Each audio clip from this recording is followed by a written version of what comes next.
US food and drug administration जो एक top organisation है, वो इंडिया की दो टॉप कंपनी है। एक महाशया दी हट्टी एमडीएच और दूसरी एवरेस्ट। इनकी जो स्पाइसेस हैं, जो प्रोडक्ट्स हैं जो बाहर जाती हैं, तकरीबन 80 कंट्रीज तक ये क्लेम किया जाता है ये जाती हैं। उनके अंदर ये मिसालों के जो कुछ प्रोडक्ट्स है उसकी इन्वेस्टिगेशन कर रहा है। और शक ये है कि उसके अंदर इथिलीन ऑक्साइड है और इथिलीन ऑक्साइड से कैंसर हो सकता है। सो ये इससे पहले हांगकांग भी इसके ऊपर कुछ प्रोग्रेस कर चुका है और सिंगापुर भी कर चुका है और कुछ प्रोडक्ट्स उन्होंने रिकॉल करने का भी ये कहा है। लिहाजा ये इंटरनेशनल रेगुलेशन के ऊपर भी हमें नजर रखने की ज़रूरत है। ये जो इथिलीन ऑक्साइड है, ये बेसिकली ये एक इंटरमीडियरी है, केमिकल है जिससे, और ये बड़ा वर्सटाइल है, जिससे डिफरेंट केमिकल्स बनते हैं जिसमें इथिलीन ग्लाइकोल भी है। इथिलीन ग्लाइकोल का हमने आपको पिछले दिनों ये भी बताया था, वो कुछ मेडिसिन के अंदर मिक्स हुई थी इंडिया में और उसकी वजह से डेथ भी हुई थी। लिहाजा ये जो इथिलीन का लफ्ज़ है, जो ज़रूरी नहीं है कि आपको साइंटिस्ट ही हो, ये आप सर्च कर सकते हैं गूगल के ऊपर और अपना इम्प्रेशन भी बना सकते हैं और you can be fully inform कि ये है क्या और ये कितना डेंजरस है और ये किस तरीके से एक दूसरे के अंदर मिक्स हो सकता है। सो मेडिसिन में इथिलीन ग्लाइकोल और ये जो केमिकल है फूड के अंदर इथिलीन ऑक्साइड जो बेसिक है, ये केमिकल, इसका जो वो नजर आ रहे हैं, रेजिड्यूज इसके अंदर नजर आ रहे हैं और इसकी इन्वेस्टिगेशन हो रही है। So quite an interesting area, इसको आप देखते रहें और अपनी इंफॉर्मेशन इससे हासिल करते रहें। वैसे भी अगर आप वेबसाइट जाकर देखें तो हमाशियां दी हट्टी की वेबसाइट तो वो डाउन है, लेकिन एवरेस्ट के ऊपर आपको वहाँ पे अमिताभ बच्चन साहब भी नज़र आ रहे होते हैं इन प्रोडक्ट्स को इंडोर्स करते हुए, और इसी तरीके से शाहरुख खान भी नज़र आ रहे हैं। सो टॉप एक्टर आपको वहाँ पे नज़र आ रहे हैं। सो यू कैन इमेजिन कि इस स्पाइसेस की कितनी पावर है और कितना ज़्यादा ये जो रेवेन्यू है वो इंडियन गवर्नमेंट को जाता है। सो ये इन चीज़ों के ऊपर ये भी देखने की ज़रूरत है। ये जो ट्रेड वार्स होती है इंटरनेशनली, इसके अंदर गवर्नमेंट काफ़ी सेंसिटिव होती है और जर्नलिज्म में भी हर जगह के ऊपर ये जो नेशनल इंटरेस्ट है उसको वॉच किया जाता है। सो एक लिमिट से ज़्यादा खबर भी नहीं दी जा सकती, लेकिन आप बिट एंड पीसीज में अपना एक जो व्यू है वो ले सकते हैं। सो कीप ऑन वॉचिंग, हम इसके ऊपर आपको प्रोग्रेस देते रहेंगे।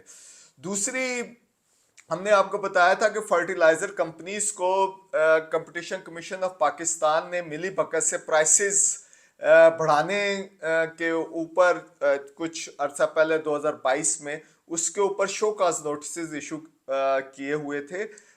उसके ऊपर अभी क्या प्रोग्रेस होगी ये तो नहीं पता चला। फिर हमने आपको बताया कि दो कंपनियों ने प्राइसेस बढ़ा दी यूनिलेटरली, हालांकि जो गैस है उसकी कीमत तो बढ़ी नहीं है और कुछ कंपनियों को गवर्नमेंट जो है रायत दे के रायती नरखों के ऊपर गैस सप्लाई करती है। इनमें से एक कंपनी फातिमा फर्टिलाइजर है, जिसने अपना सरसब्ज फर्टिलाइजर जो इनका ब्रांड है उसकी पर बैग 650 रुपए कीमत बढ़ा दी है। सो जो ministry of industries and production है उसने उनको एक शो काज इशू किया कि भाई एक्सप्लेन करे कि आपने ये प्राइस क्यों बढ़ाई है। और इसके साथ साथ राना तनवीर हुसैन जो फेडरल मिनिस्टर हैं, उन्होंने कहा कि जी हम ये फर्टिलाइजर की प्राइस बढ़ने नहीं देंगे। इसके साथ साथ गवर्नमेंट ने इंटेंशन यूज किया, ये बेसिकली ये इंडस्ट्री के लिए ये गवर्नमेंट जो है वो टैक्टिक्स भी यूज करती है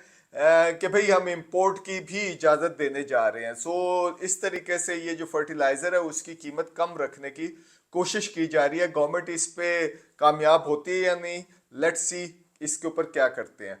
एक और चीज़ हमने आपको बताई थी, नेप्रा जो national electric power regulatory authority है, उसने हेयरिंग की थी 26 अप्रैल को और उन्होंने हेयरिंग की थी। ये जो तमाम पाकिस्तान में डिस्कोज है उन्होंने मिल के एक पिटीशन दी थी कि हमारी जो कॉस्ट ऑफ फ्यूल है वो इंक्रीज हो गई है बाई 3 रुपए, यानी 6.5 रुपए की उनको नेपरा ने पहले इजाजत दी हुई थी, लेकिन अब वो 9.5 रुपए होगी और लिहाजा उनको कलेक्टिवली कोई 23 बिलियन या 23 अरब रुपए मई के बिल में कंज्यूमर्स के ऊपर ट्रांसफर करने की इजाजत दी जाए। देखिए ये वाला केस जो है अगर इसके अंदर हम जाके देखें, मुझे लगता है कि कंज्यूमर वहां पे ड्यूली रिप्रेजेंट नहीं हुए। वो इनके लॉयर्स गए हैं और उन्होंने वहां पे जाके ये कहा है कि ये बेसिकली जो है ट्रांसमिशन की मेंटेनेंस थी या ट्रांसमिशन लाइंस की इनएफिशिएंसी थी, जिसकी वजह से ये जो है पास ऑन करना पड़ा और कंज्यूमर्स के ऊपर। इसके साथ साथ उन्होंने ये भी कहा है कि जो कंज्यूमर सोलर की तरफ जा रहे हैं और मार्च के महीने में जब इनको ये कॉस्ट बढ़ी है उसमें 8% यानी जो इलेक्ट्रिसिटी कंजम्पशन है वो डिक्लाइन आई। सो कंज्यूमर बिजली ना भी इस्तेमाल करे तब भी उसको पेमेंट करनी पड़ रही है। ये क्या गिमिक चल रही है और ये क्या फार्मूले हैं? कंज्यूमर्स को, क्वालिफाइड कंज्यूमर्स को नेपरा की हेयरिंग्स में जाना चाहिए और अपने केस को प्लीड करना चाहिए। ये इस तरीके से अगर चीजें चलते रही तो they would be at losing end. So हालांकि यहाँ पे अगर इसका ये ओपन एंड शट केस है, इसमें मोस्टली जो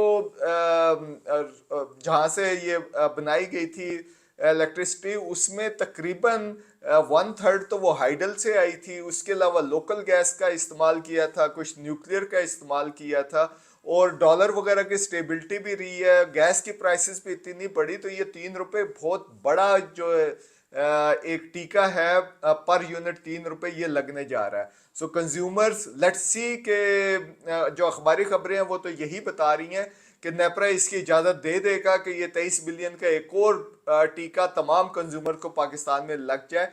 लेकिन अगर अभी भी टाइम है, इसके ऊपर कंज्यूमर जो है इफेक्टिवली अपनी एडवोकेसी करे, ग्रुप्स बनाए और इसके ऊपर अपने आप को मूव करें।